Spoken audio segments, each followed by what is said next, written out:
नमस्कार मित्रांनो, take education या यूट्यूब चॅनलवर आपलं हार्दिक स्वागत आहे।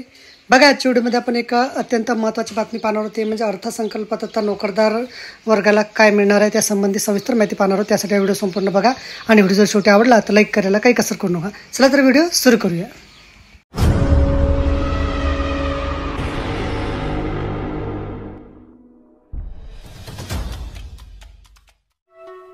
नवनवीन व्हिडिओ पाहण्यासाठी व आमच्या सोबत राहण्यासाठी चॅनलला सबस्क्राइब करायला विसरू। तर बघा काय बातमी। अर्थमंत्री निर्मला सीतारामन 23 जुलै रोजी संसदेत 2024-25 अर्थसंकल्प सादर करणार आहेत। पूर्ण अर्थसंकल्पात विविध क्षेत्राच्या आपापल्या अपेक्षा दरम्यान नोकरदारांमध्ये कर सवलतीबाबत अपेक्षा आहेत। गेल्या काही काळापासून प्राप्तिकर स्लॅबच्या दरात मर्यादित बदल करण्यात आल्याचा कर तज्ज्ञांचा अंदाज आहे। अर्थसंकल्पात 2024 मध्ये सरकार कर कपातीची घोषणा करेल अशी विश्लेषकांची अपेक्षा आहे। जाणून घेऊया सविस्तर। स्टँडर्ड डिडक्शन 2018च्या अर्थसंकल्पात स्टँडर्ड डिडक्शन पहिल्यांदा 40,000 रुपयांना आणली गेली होती आणि नंतर 2019च्या अर्थसंकल्पात ती वाढवून 50,000 रुपये करण्यात आली। त्यानंतर वजावटीच्या रकमेत कोणते बदल करण्यात आले नाही। सध्याची 50,000 रुपयाची वजावट किरकोळ असून 60,000 किंवा 70,000 रुपये होऊ शकते असे इक्विव्ह्यू व्हेंचरचे संचालक आशिष अग्रवाल यांनी सांगितले। कलम 80 सूट पगारदार व्यक्ती कलम 80 सवलतीचा वापर करून त्यांचे करपात्र उत्पादन एका वर्षात आर्थिक 1.5 लाख रुपयांपर्यंत कमी करू शकतात। तज्ज्ञांनी कलम 80 मर्यादित सुधारणा करण्यावर भर दिला, जो महागाईचा वाढता दर असून 2014 पासून अपरिवर्तित आहे। अशा प्रकारच्या दुरुस्तीमुळे करदात्यांना महागाईचे व्यवस्थापन करण्यास मदत होईल आणि ELSS टॅक्स सेवर FD आणि PPF सारख्या आवश्यक वित्तीय साधनांमध्ये बचत आणि गुंतवणुकीस प्रोत्साहन मिळेल।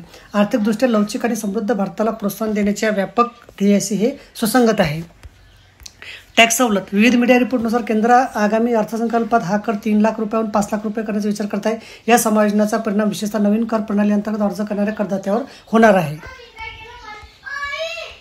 तज्ज्ञांच्या मते प्राप्तिकरातील सूट वाढून 5 लाख रुपये केली तर याचा अर्थ 8.5 लाख रुपयापर्यंत वार्षिक उत्पन्न असलेल्या व्यक्तींना कोणताही कर भरता येणार नाही।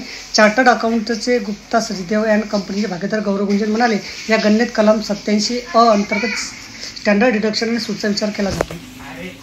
तज्ज्ञ नॅशनल पेन्शन सिस्टीम म्हणजे NPS मध्ये महत्त्वपूर्ण बदल करण्याची मागणी करत आहे, जसे कलम 80 CCD 1B अंतर्गत अतिरिक्त आयकर वजावट मर्यादा वाढवणे, मुदतपूर्तीनंतर करमुक्त पैसे काढण्याची मर्यादा वाढवणे, EPF सारख्या अन्य सेवानिवृत्ती बचत योजनांच्या अनुषंगाने आणण्यावर भर देण्यात आला आहे। टॅक्स टू विनचे मुख्य कार्यकारी अधिकारी सहसंस्थापक अभिषेक सोनी यांनी NPS फ्रेमवर्कमध्ये योगदान मर्यादेत संभाव्य वाढ आणि पैसे काढण्याची लवचिकता वाढवण्याची बाजू मांडली आहे। डेलाइट इंडियाच्या पार्टर दिव्या बावेजा म्हणाले, करदात्यांना नवा कर प्रणालीकडे वळवण्यासाठी प्रोत्साहन देण्यासाठी अर्थसंकल्प 2023 मध्ये बदल करण्यात आले असले तर दत्तक घेण्याचे प्रमाण अपेक्षेनुसार राहिले नाही। बावेजा पुढे म्हणाले की सरकार नवीन कर प्रणालीमध्ये शीर्ष कर दर 30% 25% कमी करण्याचा विचार करण्याची अपेक्षा आहे। ते म्हणाले की सरकार जुन्या कर प्रणाली अंतर्गत सर्वोच्च कर दराची मर्यादा 10 लाख रुपयावरून 20 लाख रुपयापर्यंत वाढवू शकते अशी अटकळ आहे। कैलास चंद जैन अँड कंपनीचे भागीदार अभिषेक जैन यांनी विशेषतः शहरी भागात वाढत्या भाड्याच्या खर्चाचा परिणाम कमी करण्यासाठी घरभाडे भत्ता सूट देण्याची आवश्यकता अधोरेखित केली आहे। या संयोजनामुळे करपात्र उत्पन्न कमी होईल आणि भाड्याच्या मालमत्तेत राहणाऱ्या व्यक्तीची परवड वाढेल। वैद्यकीय विमा हप्त्यासाठी वजावट मर्यादेत वाढ आरोग्य सेवेच्या वाढत्या खर्चामुळे 1961च्या प्राप्तिकर कायद्याच्या कलम 80D अंतर्गत वैद्यकीय विम्याच्या हप्त्यावरील वजावटीची मर्यादा वाढण्याची शक्यता आहे। गुप्ता यांनी सुचवले की आगामी अर्थसंकल्पात व्यक्तीसाठी 25,000 रुपये आणि ज्येष्ठ नागरिकांसाठी 50,000 रुपयाची मर्यादा वाढवून ती 50,000 रुपये आणि ज्येष्ठ नागरिकांसाठी 75,000 रुपये करण्यात यावी। नवीन कर प्रणालीमध्ये फायदे दिल्यास समन्वयी आरोग्य सेवेच्या प्रवेशास प्रोत्साहन मिळेल आणि आरोग्य विम्याचा अवलंब करण्यास प्रोत्साहन मिळेल। तर बघा, अशा प्रकारे अत्यंत महत्त्वाची माहिती ही आपल्याला समजली असेल। व्हिडिओ सुद्धा आवडतील तर लाईक करा आणि शेअर करायला विसरू नका। धन्यवाद।